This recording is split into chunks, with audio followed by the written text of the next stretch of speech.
الحمد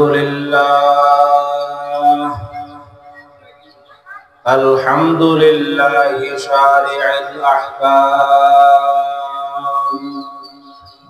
والصلاة والسلام على نبي قد أتانا بالهدى وآله وصحبه الكرام على ممر الدهر والأعوام. أما بعد فأعوذ بالله من الشيطان الرجيم. بسم الله الرحمن الرحيم. فلولا نفر من كل فرقة منهم طائفة ليتفقهوا في الدين. وقال سيدنا رسول الله صلى الله عليه وسلم: طلب العلم فريضة على كل مسلم، أو كما قال النبي عليه الصلاة والسلام: رب اشرح لي صدري ويسر لي أمري واحلل عقدة من لساني يفقهوا قولي. سبحانك لا علم لنا إلا ما علمتنا إنك أنت العليم الحكيم. اللهم صل على سيدنا محمد كلما ذكره الذاكرون وكلما غفل عن ذكره الغافلون. तुम स्कूल में कॉलेज में पढ़ो कुछ नहीं नुकसान, तुम स्कूल में कॉलेज में पढ़ो कुछ नहीं नुकसान, जब अल्लाह के तमाम हुदूद करोगे फरमान, जब अल्लाह के तमाम हुदूद करोगे फरमान। स्कूल में पढ़कर जब कुरान भूल गया,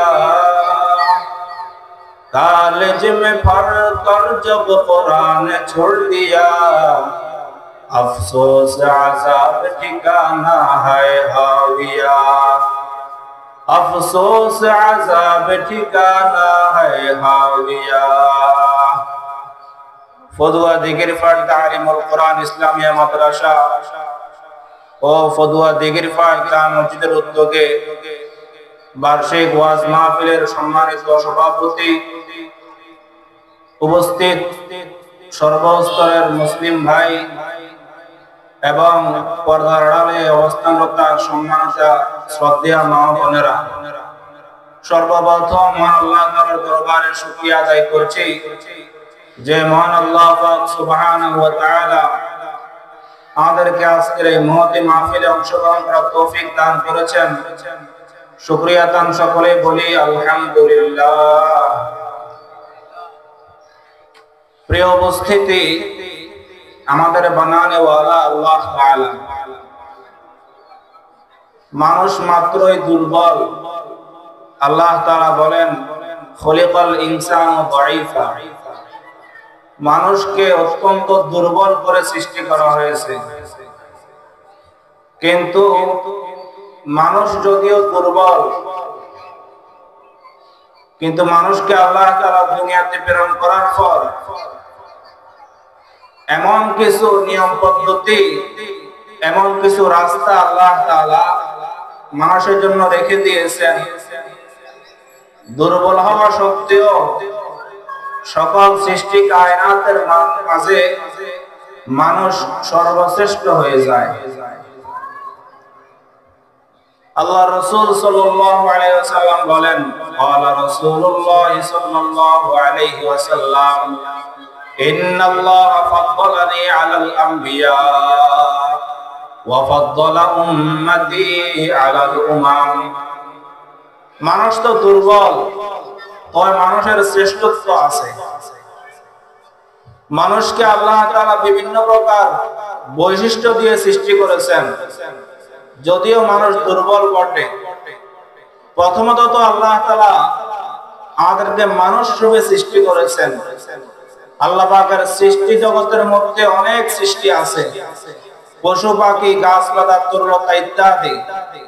কোনো কিছু না বানিয়ে আল্লাহ তাআলা আমাদেরকে মানুষ বানিয়েছেন। এটা আল্লাহ পাকের এক দফা অনুগ্রহ বান্দার প্রতি। দ্বিতীয়ত, মানুষের মধ্যে এমনও মানুষ আছে যাদেরকে আল্লাহ তাআলা সৃষ্টি করেছেন, কিন্তু দুনিয়াতে আসার পর সে আল্লাহ পাককে ভুলে গিয়ে আল্লাহ পাকের সাথে শরীক সাব্যস্ত করে, মূর্তি পূজা করে, অগ্নি পূজা করে, পাথর পূজা করে, সূর্য পূজা করে, আল্লাহ পাককে মানে না। তাদের শ্রেণী তো আল্লাহ তাআলা আমাদেরকে অন্তর্ভুক্ত করেন নাই, আমাদেরকে ওয়াহদানিয়তের গোলাম বানিয়েছেন। আমরা আল্লাহ পাককে একক হিসাবে মানি, এক সাব্যস্ত করি। আল্লাহ পাককে এক জাননেওয়ালা আমাদের পূর্বে অনেক মানুষ ছিলেন যারা ভিন্ন ভিন্ন নবীর উম্মত ছিলেন। কেউ মুসা আলাইহিস সালাতু ওয়াস সালামের উম্মত, কেউ ঈসা আলাইহিস সালাতু ওয়াস সালামের উম্মত, কেউ দাউদ আলাইহিস সালাতু ওয়াস সালামের উম্মত। হযরত আদম আলাইহিস সালাতু ওয়াস সালাম থেকে হযরত ঈসা আলাইহিস সালাতু ওয়াস সালাম পর্যন্ত অগণিত নবী রাসূল এসেছেন, তাদের উম্মত দুনিয়াতে ছিল। কিন্তু আমাদেরকে ওই নবীদের উম্মত বানান নাই আল্লাহ তাআলা, বরং শ্রেষ্ঠ নবী হযরত মুহাম্মদুর রাসূলুল্লাহ সাল্লাল্লাহু আলাইহি ওয়াসাল্লাম উম্মত বানিয়েছেন। এটা আল্লাহ তাআলার পক্ষ থেকে আমাদের প্রতি আরেক দফা অনুগ্রহ। এজন্য আল্লাহ রাসূল বলেন, ইন্নাল্লাহা ফাদ্দালানি আলাল আম্বিয়া, নিশ্চয় আল্লাহ তাআলা আমাকে সকল নবীদের উপর শ্রেষ্ঠ মর্যাদার অধিকারী বানিয়েছেন, আর আমার উম্মতকে শ্রেষ্ঠ উম্মত বানিয়েছেন।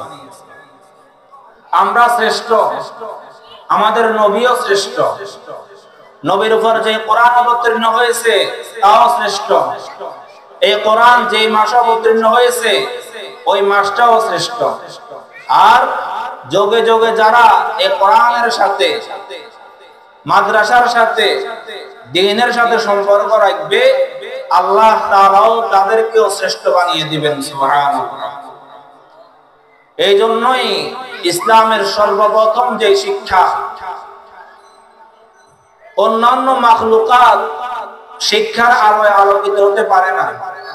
কি বলেন? গরুর জন্য কোনো মাদ্রাসা আসেনি, ছাগলের জন্য, হাঁস মুরগির জন্য, গাছপালার জন্য না। এদেরকে আল্লাহ তাআলা শিক্ষার উপকরণ দান করেন নাই। শিক্ষা মানুষ কি নিয়ে অর্জন করে? বিবেক বুদ্ধি অর্জন করে। কি দিয়ে অর্জন করে? বিবেক বুদ্ধি দিয়ে। গরু, ছাগল, হাঁস মুরগির মধ্যে বিবেক বুদ্ধি নাই। এই জন্য শিক্ষা গ্রহণ করার যোগ্যতা আল্লাহ তাআলা এদেরকে দেন নাই। মানুষকে আল্লাহ তাআলা বিবেক বুদ্ধি দিয়েছেন, আর শিক্ষার উপকরণ মাধ্যম বিভিন্নভাবে সাব্যস্ত করে দিয়েছেন। এই জন্য শিক্ষার সর্বপ্রথম আল্লাহ তাআলার রাসূলের উপর আল্লাহ তাআলা যে ওহী অবতীর্ণ করেছেন, সেটা বলতে গিয়ে সর্বপ্রথম শুরু করেছেন শিক্ষা গ্রহণ করার জন্য। ইকরা বিসমি রাব্বিকাল্লাযী খালাক, খালাকাল ইনসানা মিন আলাক। আল্লাহ তাআলা বলেন, ইকরা, পড়েন, শিক্ষা গ্রহণ করেন, শিক্ষা গ্রহণ করেন। কোন শিক্ষা? ইসমি রাব্বিকাল্লাযী খালাক, তোমার রবের নামের শিক্ষা, যিনি সব কিছু সৃষ্টি করেছেন। সকল কিছু বানানোওয়ালা কে? আল্লাহ তাআলা। এই আসমান কার বানানো? আল্লাহ তাআলা বানানো। এই জমিন কার বানানো? আমাদেরকে কে বানিয়েছেন? এত এত নিয়ামত কে দান করেছেন? আল্লাহ তাআলা দান করেছেন। যিনি সব কিছু বানিয়েছেন, আমাকে আপনাকেও সৃষ্টি করেছেন, তো সেই আল্লাহ আদেশ দিচ্ছেন, শিক্ষা গ্রহণ যদি করতে চাও তাহলে ইসমি রাব্বিকাল্লাযী খালাক, যিনি তোমাকে বানিয়েছেন, সকল কিছু সৃষ্টি করেছেন, ওই আল্লাহর নামে তুমি শিক্ষা গ্রহণ করো। সুবহানাল্লাহ। তাহলে ইসলামের সর্বপ্রথম ওহী ইসলামের সর্বপ্রথম নির্দেশনা যেটা, সেটা হলো শিক্ষার আলোয় আলোকিত হওয়ার জন্য বলেছেন। যে জাতি থেকে শিক্ষার আলো নিভে যায়, যে জাতি থেকে শিক্ষাকে মিটিয়ে দেওয়া যায়, শিক্ষা খাতকে ধ্বংস করা হয়, ওই জাতির অস্তিত্ব দিনে দিনে বিলীন হয়ে যায়, দিনে দিনে বিলীন হয়ে যায়। এই জন্য যে জাতির মাঝে শিক্ষার আলো আছে, যে জাতি শিক্ষিত, এই শিক্ষার মাধ্যমে ওই জাতির অস্তিত্ব যুগ যুগ ধরে বাকি থাকে। এবার আসেন, আল্লাহ তাআলা শিক্ষা গ্রহণ করার জন্য বলেছেন, আবার শর্ত জুড়ে দিয়েছেন, সকল প্রকারের শিক্ষা নয়, বরং আল্লাহর রবের নামের শিক্ষা। তার নামের শিক্ষা, আল্লাহর নামের শিক্ষা গ্রহণ করার জন্য বলেছেন। তবে আমরা তো দেখতে পাই মৌলিক ভাবে আমাদের সমাজের মধ্যে প্রচলিত দুইটা শিক্ষা ব্যবস্থা চালু আছে। কয়টা শিক্ষা ব্যবস্থা? দুইটা। এক নাম্বার হলো জাগতিক শিক্ষা, যেটাকে আমরা স্কুল, কলেজ, ইউনিভার্সিটি শিক্ষা বলে থাকি। আরেকটা হলো ধর্মীয় শিক্ষা, যেটাকে আমরা মাদ্রাসার শিক্ষা বলে থাকি। অবস্থা ভেদে জাগতিক শিক্ষারও প্রয়োজন আছে, ধর্মীয় শিক্ষারও প্রয়োজন আছে। ইমাম গাজালী রাহমাতুল্লাহ আলাইহি ইহয়া উলুমের মধ্যে জাগতিক শিক্ষাকে দুই ভাগে বিভক্ত করেছেন, যেটাকে আমরা স্কুল, কলেজ, ইউনিভার্সিটি শিক্ষা বলে থাকি। এই জাগতিক শিক্ষা কয় ভাগে বিভক্ত? দুই ভাগে বিভক্ত। এক প্রকার জাগতিক শিক্ষা অর্জন করা আবশ্যক, শর্ত পূরণ করলে ওই জাগতিক শিক্ষা অর্জন করলেও সওয়াব আছে। আবার আরেক প্রকারের জাগতিক শিক্ষা অর্জন করা আবশ্যক নয়, করলে ভালো। যে সমস্ত জাগতিক শিক্ষা অর্জন করা আবশ্যক, এর মধ্যে একটা হলো চিকিৎসা জ্ঞান। চিকিৎসা জ্ঞান শিক্ষা গ্রহণ যদি একটা জাতির মাঝে, একটা রাষ্ট্রের মধ্যে না থাকে, তাহলে সকল মানুষ চিকিৎসার অভাবে মারা যায় বা কষ্ট পাবে।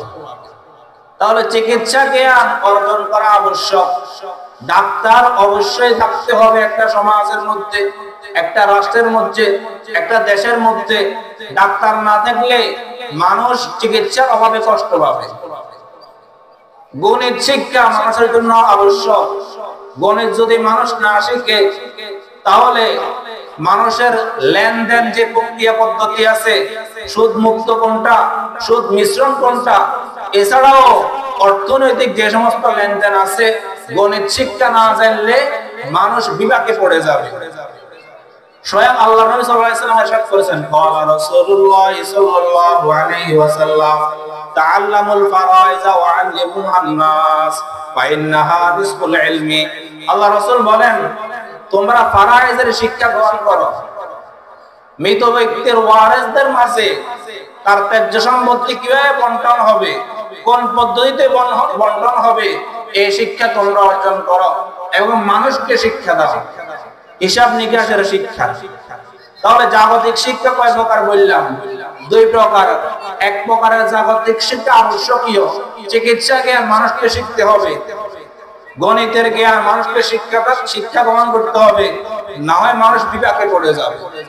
আরেক প্রকারের জাগতিক শিক্ষা অর্জন করা আবশ্যক নয়, বরং শিক্ষা গ্রহণ করলে মানুষের চলার লাইনে উপকার সাব্যস্ত হয়।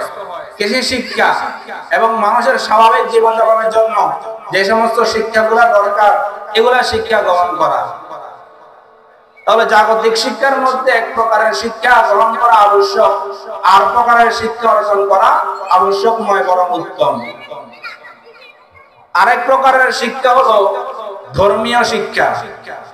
এই ধর্মীয় শিক্ষার আলোকে আবার জাগতিক শিক্ষার মানদণ্ড আছে।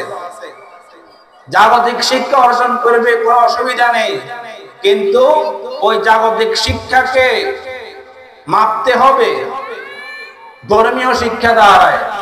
আমি জাগতিক শিক্ষায় শিক্ষিত হতে গিয়ে আমার কোমলমতির সন্তানটা নাস্তিক হচ্ছে কিনা, ডারউইনের মতবাদ শিক্ষা গ্রহণ করতেছে কিনা, তার চরিত্র হরণ হচ্ছে কিনা, এ সমস্ত বিষয়গুলা ধর্মীয় শিক্ষার আলোকে মাপতে হবে। আর ধর্মীয় শিক্ষার গুরুত্ব আর ফজিলত বলার অপেক্ষা রাখে না, সময় সংক্ষিপ্ত। একটি হাদিস বলে শিক্ষা দিচ্ছি, শেষ করে দিচ্ছি। ক্বালা রাসূলুল্লাহ সাল্লাল্লাহু আলাইহি ওয়াসাল্লাম, কুল্লু মাউলুদিন ইউলাদু আলাল ফিতরা ফাআবাওয়াহু ইউহাউবিদানিহি আও ইউনাসসিরানিহি আও ইউমাজ্জিসানিহি। আল্লাহ রাসূল বলেন প্রত্যেকটা সন্তান ইসলামের যোগ্যতা নিয়ে ভূমিষ্ঠ হয়। তার মাতা-পিতা তাকে ইহুদি বানায়, তার মাতা-পিতা তাকে খ্রিস্টান বানায়, তার মাতা-পিতা তাকে অগ্নিপূজক মূর্তিপূজক বানায়। এই জন্য সন্তানের প্রতি মাতা-পিতার প্রধান দায়িত্ব কর্তব্য হলো আমার সন্তানটা কোন শিক্ষায় লালিত পালিত হচ্ছে, কোন শিক্ষায় বেড়ে উঠছে, জাগতিক শিক্ষা অর্জন করতে গিয়ে সে কোনো নাস্তিক মুরতাদ হয়ে যাচ্ছে কিনা, এই সমস্ত বিষয়গুলা মাতা-পিতাকে স্মরণ রাখতে হবে। আর যদি ধর্মীয় লাইনের কথা বলেন তাহলে আবশ্যকীয় ফরীদাতুন আলা কুল্লি মুসলিম, প্রত্যেক মুসলমানের জন্য ধর্মীয় শিক্ষা অর্জন করা ফরজ। যে শিক্ষা অর্জন না করলে মানুষের ঈমান বাঁচে না, এই দৈনিক শিক্ষা সবাইকে অর্জন করা আবশ্যক। মুরব্বী যারা আছেন স্কুল কলেজ বা মাদ্রাসার মধ্যে ভর্তি হওয়ার সময় নাই, তাবলীগে চলে যান, আর ছেলেমেয়েদেরকে এই ফতুয়া দিগের পর তারিক কোরআন ইসলামী মাদ্রাসায় ভর্তি করে দেন। ইনশাআল্লাহ আপনার সন্তান সুশিক্ষায় বেড়ে উঠবে। যে আলোচনা করলাম আল্লাহ তাআলা আমাদেরকে বুঝে আমল করার তৌফিক দান করুক। ওয়া আখিরু দাওয়ানা আলহামদুলিল্লাহি রাব্বিল আলামিন।